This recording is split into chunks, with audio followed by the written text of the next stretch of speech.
मुंबई की राजनीति में बोरीवली के लोग मजाक मजाक में बीजेपी का गढ़ नहीं, उनका पक्का ताला कुंडा बोलते हैं, क्योंकि पिछले कई सालों से लोकसभा हो या विधानसभा हो या फिर बीएमसी, हर जगह यहां बीजेपी ही जीतती आई है।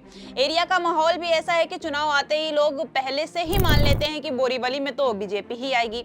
इतने सालों का मजबूत सपोर्ट इस एरिया को उनका असली स्ट्रॉन्ग जोन बना देता है। लेकिन इस बार की कहानी थोड़ी अलग है। बीएमसी चुनाव करीब है, जनवरी में होने की पूरी उम्मीद है, बस तारीख का ऑफिशियल अनाउंसमेंट बाकी है। चुनावी माहौल अभी से गर्म हो चुका है, गली गली में पोस्टर लग गए हैं, बैनर टंगे हुए हैं, व्हाट्सएप स्टेटस पर नेताओं की फोटो घूम रही है। हर पार्टी के कार्यकर्ता घर घर जाकर लोगों से बात कर रहे हैं, वोट मांग रहे हैं और माहौल बनाने में लगे हुए हैं। और सबसे दिलचस्प बात यह है कि उधर उद्धव सेना यानी उद्धव ठाकरे की टीम भी इस बार फुल तैयारी मोड में है। उन्हें एक खास पॉइंट मिला है, राज ठाकरे का सपोर्ट। ठाकरे बंधुओं का ये साथ इस बार का मुकाबला और भी दिलचस्प बना रहा है। लोग भी सोच रहे हैं कि अगर दोनों का इफेक्ट सही जम गया तो हो सकता है कि बोरीवली का ये अभेद किला थोड़ा हिल जाए। उद्धव सेना को भरोसा है कि इस बार वो बीजेपी को कड़ी कड़ी टक्कर दे पाएगी। इस पूरे खबर को मैं आपको इस रिपोर्ट में डिटेल में बताऊंगी, आखिर तक बने रहें हमारे साथ। नमस्कार, मैं फिजा, स्वागत है आप सभी का 4 PM न्यूज में।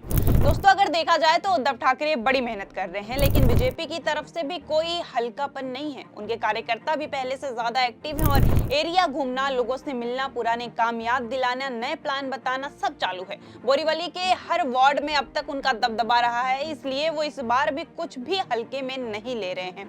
अब सबसे बड़ा सवाल यही है कि चुनाव में आखिर कौन बाजी मारेगा। क्या बीजेपी अपने किलों को पहले की तरह सुरक्षित रख पाएगी या फिर ठाकरे बंधुओं का कॉम्बिनेशन इस बार इतिहास बदल देगा। एक बात तो तय है कि इस बार बोरीवली का मुकाबला किसी मसाला मूवी से कम नहीं होगा। पॉलिटिक्स, ड्रामा, टक्कर, माहौल सब कुछ फुल ऑन है। चुनाव आते आते बोरीवली का तापमान तो वैसे ही बढ़ जाता है, लेकिन इस बार माहौल पहले से 2 गुना ज्यादा रोमांचक दिख रहा है। लेकिन बात यहीं खत्म नहीं होती, क्योंकि इस बार बोरीवली विधानसभा एरिया में महिलाओं का पूरा जलवा रहने वाला है। सबसे बड़ी बात यह है कि यहाँ की 7 सीटों में से 6 सीटें सिर्फ महिलाओं के लिए आरक्षित कर दी गई है।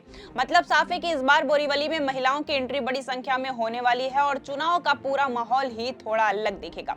सीटों की बात करें तो सीट नंबर 14 और 18 ओबीसी महिलाओं के लिए आरक्षित है और सीट नंबर 14, 15, 16 और 17 सामान्य महिला कैटेगरी के लिए रखी गई है। इस वजह से कई पुराने अनुभवी और वरिष्ठ पुरुष नेताओं की टिकट लगभग कट ही हो जाएगी और यही माना जा रहा है कि उनको टिकट नहीं मिलेगा। कई नेता जो सालों से इस एरिया में राजनीति कर रहे थे, इस बार शायद मैदान में उतर ही नहीं पाएंगे, क्योंकि सीटें उनके लिए बची ही नहीं है। लेकिन इसका ये दूसरा पहल भी है, अब नए चेहरे सामने आएंगे, खासकर महिलाएं। बहुत सी महिलाएं कार्यकर्ता जो अब तक पर्दे के पीछे काम कर रही थी, अब सीधे सामने आकर चुनाव लड़ने का मौका पा सकती हैं। इससे एरिया में नया पॉलिटिकल फ्लेयर भी आएगा और लोगों के पास विकल्प भी मिलेंगे। कुल मिलाकर बोरीवली में इस बार चुनाव सिर्फ बीजेपी बनाम किसी दूसरी पार्टी का नहीं होगा, बल्कि महिलाओं की नई लीडरशिप को लेकर भी काफी चर्चा रहने वाली है। वार्ड 18 की बात करें तो साल 2017 के चुनाव में अविभाजित शिवसेना की संध्या दोषी ने यहां से जीत हासिल की थी। उस वक्त उनका काफी चर्चा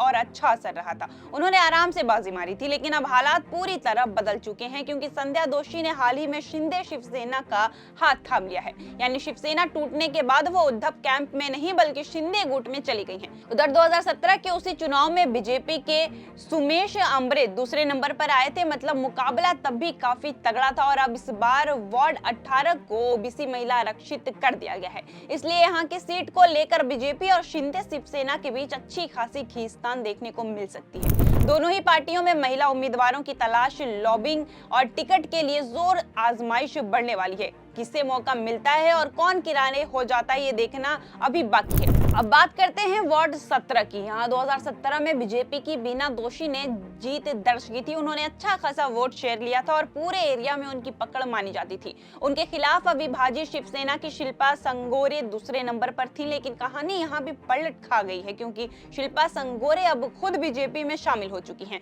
अब सोचिए, जो 2 नेता पहले एक दूसरे के खिलाफ लड़ रहे थे, अब दोनों एक ही पार्टी में हैं। ऐसे में वार्ड 17 में टिकट के लिए किसकी दावेदारी मजबूत होगी, बीना दोषी या फिर शिल्पा सांगोरे, ये बात बताना और डिसाइड करना आसान नहीं होगा। दोनों ही अपनी अपनी पकड़ हैं, अपना सपोर्ट बेस हैं और दोनों ने पहले भी अच्छा प्रदर्शन दिखाया है। इसलिए यहाँ टिकट को लेकर अंदरूनी राजनीति और भी गरमाने वाली है। मतलब साफ है कि वार्ड 17 और 18 दोनों ही जगह पर इस बार टिकट की लड़ाई की सबसे बड़ा मुद्दा बना हुआ है। किसे मौका मिलेगा और किसे बाहर बैठना पड़ेगा, ये चुनाव के असली रोमांच का हिस्सा बनने वाला है। दोस्तों, आपको बता दें कि पिछले 8 सालों में बोरीवली में जो भी चुनाव हुए हैं, उन्होंने एक चीज तो पूरी तरह साफ कर दिया है कि बोरीवली की जनता का भरोसा बीजेपी से बिल्कुल भी कम नहीं हुआ है, बल्कि हर चुनाव के साथ बीजेपी की पकड़ और मजबूत होती दिखती है। सबसे पहले बात करते हैं 2024 के लोकसभा चुनाव की। उस समय बीजेपी ने एक बड़ा बदलाव किया था। पार्टी ने अपने पुराने और बेहद लोकप्रिय सांसद गोपाल शेट्टी को टिकट न देकर उनकी जगह सीधे केंद्रीय मंत्री पीयूष गोयल को उतार दिया। आमतौर पर जब पार्टी पुराना चेहरा बदलती है तो थोड़ा रिस्क तो होता है, लेकिन बोरीवली की जनता ने दिखा दिया कि उनका वोट किसी एक इंसान पर नहीं बल्कि पार्टी पर भी उतना ही मजबूत है। दोस्तों, पीयूष गोयल ने सिर्फ जीत ही नहीं दर्ज की, बल्कि 6.80 लाख वोटों के विशाल अंतर से जीतकर सबको चौंका दिया था। ये अंतर अपने आप में रिकॉर्ड जैसा था और इसने साफ कर दिया कि बोरीवली में बीजेपी की पकड़ कितनी गहरी है। इसके बाद आए 2024 के विधानसभा चुनाव। यहाँ भी बीजेपी ने नया चेहरा उतारा, संजय उपाध्याय, और उस वक्त विपक्ष के कई दावे हुए थे। वहां पे सबसे ज्यादा ये बात उछाली गई थी कि गैर स्थानीय है और सामने से अभियान चलाया गया कि बोरीवली का नेता बोरीवली वाला ही होना चाहिए, लेकिन जनता ने इस मुद्दे को गंभीरता से नहीं लिया। उल्टा उन्होंने रिकॉर्ड तोड़ते हुए संजय उपाध्याय को 1,39,947 वोटों से भारी जीत दिलाई। दूसरी तरफ उद्धव सेना के उम्मीदवार को सिर्फ 39,690 वोट ही मिले। बीजेपी की इस जीत ने भी ये साबित कर दिया कि बोरीवली में उनका दबदबा तो है। कुल मिलाकर चाहे लोकसभा हो या विधानसभा हो, चेहरा बदला हो या फिर नई रणनीति आई हो, बोरीवली की जनता ने हर बार बीजेपी को ही अपना भरोसा दिलाया है। इसलिए आने वाले बीएमसी चुनाव में भी बोरीवली को बीजेपी का स्ट्रॉन्ग जोन माना जा रहा है। और अगर ऐसा नहीं हुआ और बीजेपी हार गई तो ये भी इतिहास के पन्नों में जरूर लिखा जाएगा, क्योंकि जाहिर सी बात है भाई, जिस इलाके में इतना दबदबा बनाने के बाद भी अगर हार जाती है तो इससे तो दो ही चीज साबित होती है कि या तो राहुल गांधी की वोट चोरी वाली बात सच साबित हो जाएगी या तो फिर वाकई बीजेपी ने वहां पर अपनी अलग पहचान बनाई हो। 2017 में हुए बीएमसी चुनाव में बोरीवली विधानसभा क्षेत्र की 7 में से 5 सीटें बीजेपी के खाते में गई थी। कांग्रेस को 1 और अविभाजित शिवसेना को 1 सीट पर जीत मिली थी। ये रिजल्ट बीजेपी के मजबूत जनाधार का साफ संकेत था। अब 8 साल में राजनीतिक माहौल में भी काफी बदलाव आया है, लेकिन इस इलाके का चुनावी रुझान बीजेपी की ओर ही रहा है। अब सबको बस इंतजार है कि आखिर क्या होगा। दोस्तों, अगर बोरीवली के अलग अलग वार्डों के पिछले चुनावी नतीजों पर नजर डालते हैं तो तस्वीर काफी दिलचस्प दिखती है। वार्ड 9 में कांग्रेस की श्वेता कोरगांवकर ने 9,654 वोट लेकर जीत हासिल की थी। उनके पीछे बीजेपी के मोहन मिटबांवकर रहे, जिन्हें 7,585 वोट मिले थे। वहीं वार्ड 13 में बीजेपी ने शानदार प्रदर्शन किया और विद्यार्थी सिंह ने 13,113 वोट के साथ जीत दर्ज की थी।